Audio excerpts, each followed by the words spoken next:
ভাঙনের মুখে জামাত ইসলাম নেতৃত্বাধীন ইসলামিক জোট এবং এই মুহূর্তে আমরা সর্বশেষ যে খবর আপনাদেরকে জানাচ্ছি দর্শক, আসন্ন নির্বাচনকে কেন্দ্র করে বড় ধরনের পরিবর্তনের ইঙ্গিত পাওয়া যাচ্ছে এবং যে তথ্য এখন পর্যন্ত পাওয়া যাচ্ছে যে 11 দলীয় যে জোট রয়েছে জামাত ইসলাম নেতৃত্বাধীন, সেই জোটে ফাটল ধরার যে সম্ভাবনা সেটি কিন্তু ইতিমধ্যেই কিন্তু সকলের সামনে এসেছে এবং 11 দলীয় যেই রাজনৈতিক বড় জোট, সেই জোটে কিন্তু অস্থিরতা দেখা দিয়েছে এবং আসন সমঝোতা নিয়ে টানন পোড়নের জেরে জামাত ইসলামের নেতৃত্বাধীন এই জোট থেকে ইসলামী আন্দোলন বাংলাদেশ সরে যেতে পারে বলে জোরালো গুঞ্জন শোনা যাচ্ছে। আজ বিকাল 4টায় রাজধানীর ডিপ্লোমা ইঞ্জিনিয়ার্স ইনস্টিটিউশনে জোটের পক্ষ থেকে আসন সমঝোতা নিয়ে একটি গুরুত্বপূর্ণ সংবাদ সম্মেলন আহ্বান করা হয়েছে এবং সেখানে ইসলামী আন্দোলন বাংলাদেশের যে সেই উপস্থিত না হওয়ার সম্ভাবনা কিন্তু রয়েছে এবং আসন নিয়ে দর কষাকষির জোটের যে একাধিক সূত্র থেকে জানা গেছে যে আসন বন্টন নিয়ে গত কয়েকদিন ধরেই শরিক দলগুলোর মধ্যে দফায় দফায় দলীয় বৈঠক হয়েছে এবং ইসলামী আন্দোলন বাংলাদেশ শুরুতে শতাধিক আসনে নির্বাচন করার দাবি জানিয়ে আসলেও আলোচনার টেবিলে তা কমিয়ে 50টির আশপাশ নিয়ে আসে। তবে জামায়াত ইসলামী তাদের জন্য সর্বোচ্চ 40টি আসন ছাড় দিতে আগ্রহী এবং এই সংখ্যার উপর ভিত্তি করে আসন সমঝোতা চূড়ান্ত করতে রাজি নয় চরমোনাই পীরের নেতৃত্বাধীন ইসলামী আন্দোলন বাংলাদেশ এবং তারা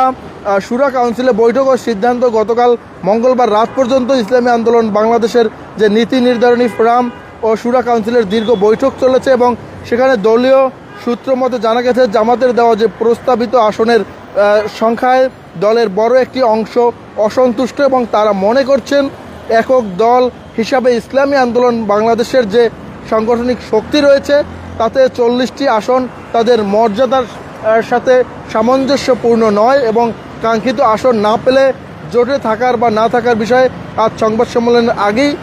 চূড়ান্ত সিদ্ধান্ত দিতে পারে দলটি। সংবাদ সম্মেলনে আজকের এই সংবাদ সম্মেলনে অত্যন্ত গুরুত্বপূর্ণ, কারণ এখানে 11 দলীয় জোটের যেই চূড়ান্ত প্রার্থী তালিকা এবং নির্বাচনী যেই ব্লু প্রিন্টের ঘোষণা করার কথা রয়েছে, যদি শেষ পর্যন্ত ইসলামী আন্দোলন বাংলাদেশ এই সংবাদ সম্মেলনে অনুপস্থিত না থাকে তবে জোটের যে ভবিষ্যৎ এবং নির্বাচনী লড়াইয়ের যে বড় প্রভাব সেটি কিন্তু পড়বে বলে অনেকেই ধারণা করছেন এবং রাজধানী ডিপ্লোমা ইঞ্জিনিয়ার্স ইনস্টিটিউটে 11 দলীয় যে জোটের যে পূর্ব নির্ধারিত যে সংবাদ সম্মেলন সেটি তারা বর্জন করতে পারে বলে কিন্তু বিভিন্ন মহল থেকে গুঞ্জন শোনা যাচ্ছে এবং এর ফলে আসলে জামাত ইসলামীর নেতৃত্বাধীন যেই বড় জোট, সেই জোটে আসলে অনেক ধরনের টানাপোড়েন কিন্তু পড়তে পারে এবং 11 দলীয় জোটের জন্য এটি একটি বিশাল ধাক্কা হিসেবে দেখা হচ্ছে রাজনৈতিক বিশ্লেষকদের মতে এবং জোটের যে সমীকরণ সেটি হলো আসলে ইসলামী আন্দোলন বাংলাদেশের বিশাল একটি ডেডিকেটেড ভোটার ব্যাংক রয়েছে। তারা জোট থেকে বেরিয়ে গেলে অনেক আসনেই জামাত বা জোটের যে প্রার্থী সেই প্রার্থীদের যে জয়ী হওয়ার যে আশঙ্কা, সেই আশঙ্কা কিন্তু আসলে অনেকটাই পিছিয়ে পড়বে এবং জয়ী হওয়া কিন্তু অনেক কঠিন হয়ে পড়বে এবং একক নির্বাচনের যে প্রস্তুতি সেটি আসলে ইসলামী আন্দোলন বাংলাদেশকে কিন্তু নিতে হচ্ছে এবং দলীয় নির্ভরযোগ্য একটি সূত্রের সঙ্গে আমাদের যোগাযোগ হয়েছে এবং তারা বলেছেন যে 300 আসনেই প্রাক নির্বাচনী প্রস্তুতি নিয়ে রেখেছে ইসলামী আন্দোলন বাংলাদেশ এবং জোটের সাথে সমঝোতা না হলে তারা একক শক্তিতে নির্বাচনের যে ঘোষণা সেই ঘোষণা দিতে পারে এবং ইসলামী আন্দোলনকে ফেরাতে জামাত ইসলামী তাদের যে আসন সংখ্যা বাড়ায় কিনা এবং দলের যে পরিবর্তিত জোটটি 10 দলে রূপ নেয় কিনা সেটি কিন্তু আসলে জানতে হলে যে বিকাল 4টার যে সংবাদ সম্মেলন সে পর্যন্ত আসলে আমাদেরকে অপেক্ষা করতে হচ্ছে। তবে এখন পর্যন্ত যে সর্বশেষ বিভিন্ন মাধ্যমে যে জানা যাচ্ছে যে এই যে 11 দলীয় জোট সেটি আসলে 11 দলীয় থাকছে না, সেখান থেকে আসলে একটি দল অর্থাৎ ইসলামী আন্দোলন বাংলাদেশ তারা সরে পড়তে পারে এমনটা কিন্তু এখন পর্যন্ত শোনা যাচ্ছে এবং তারা সরে পড়লে আসলে তাদের যেই ভোটার ব্যাংক রয়েছে সেটি আসলে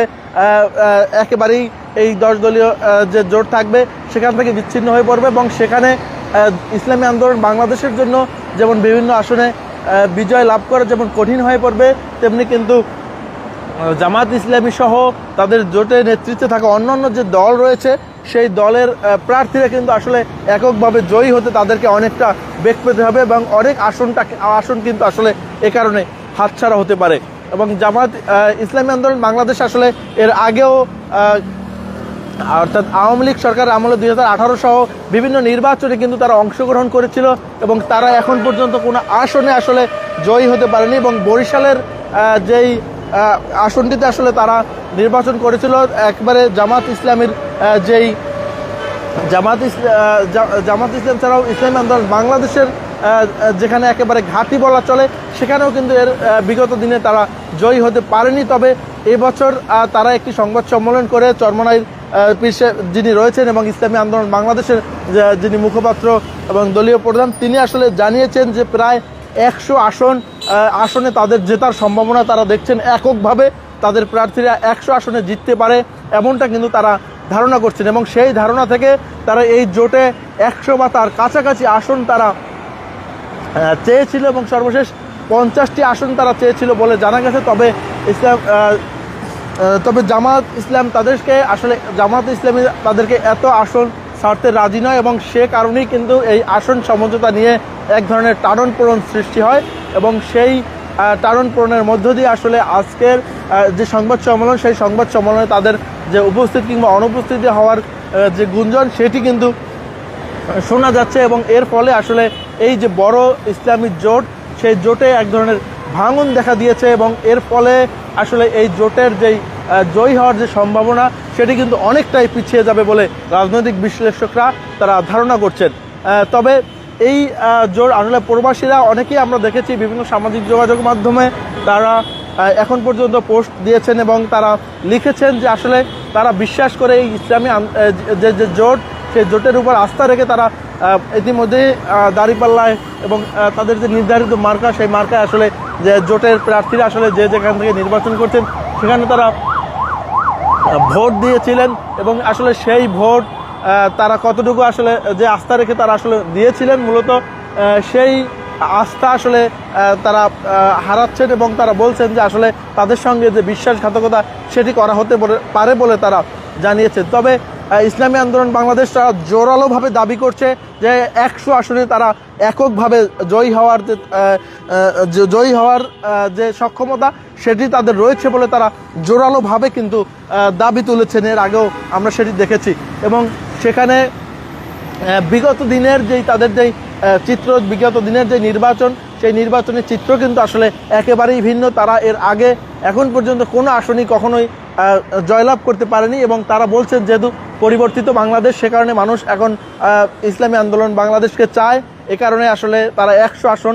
তারা নিজেরা জরিপ করেছেন এবং জরিপে তারা বলছেন যে তাদের 100 আসনেই কিন্তু তাদের যে প্রার্থী সেটি এককভাবে জয়ী হওয়ার সম্ভাবনা রয়েছে। সে কারণে এই জোটে তারা 100 আসন একেবারে চেয়ে বসেছেন এবং এখানেই তারা নাছোড়বান্দা, তারা এই আসন থেকে সরে আসতে পারছেন না, যার ফলে এই যে ইসলামী যে জোট, সেই জোটে কিন্তু ভাঙনের যে সুর, সেই সুর শোনা যাচ্ছে, যার ফলে আগামী যে নির্বাচন, সেই নির্বাচনে এই 11 দলীয় জোট ভেঙে আসলে 10 দলীয় জোট হতে পারে এবং বিকাল 4টায় এই ইঞ্জিনিয়ার্স ইনস্টিটিউশন যেই মিলনায়তন রয়েছে সেখানে কিন্তু এই 10 দলীয় জোটের বা 11 দলীয় জোটের যেই সংবাদ সম্মেলন, সেই সংবাদ সম্মেলন অনুষ্ঠিত হবে। এরপরেই আসলে জানা যাবে যে ইসলামী আন্দোলন বাংলাদেশ আসলে একেবারে এই জোটে থাকছে কি থাকছে না সেটি কিন্তু স্পষ্ট করে জানা যাবে। দর্শক, তবে এখন পর্যন্ত যেই খবর রয়েছে আমাদের কাছে বিভিন্ন সূত্র থেকে আমরা জানতে পেরেছি ইসলামী আন্দোলন বাংলাদেশ, এই জামাত ইসলামী নেতৃত্বাধীন যেই জোট রয়েছে সেই জোট থেকে তারা সরে আসছেন, যার ফলে এই যে বড় ধরনের যে ইসলামী জোট তৈরি হয়েছিল সেই জোটে কিন্তু ভাঙনের সুর শোনা যাচ্ছে।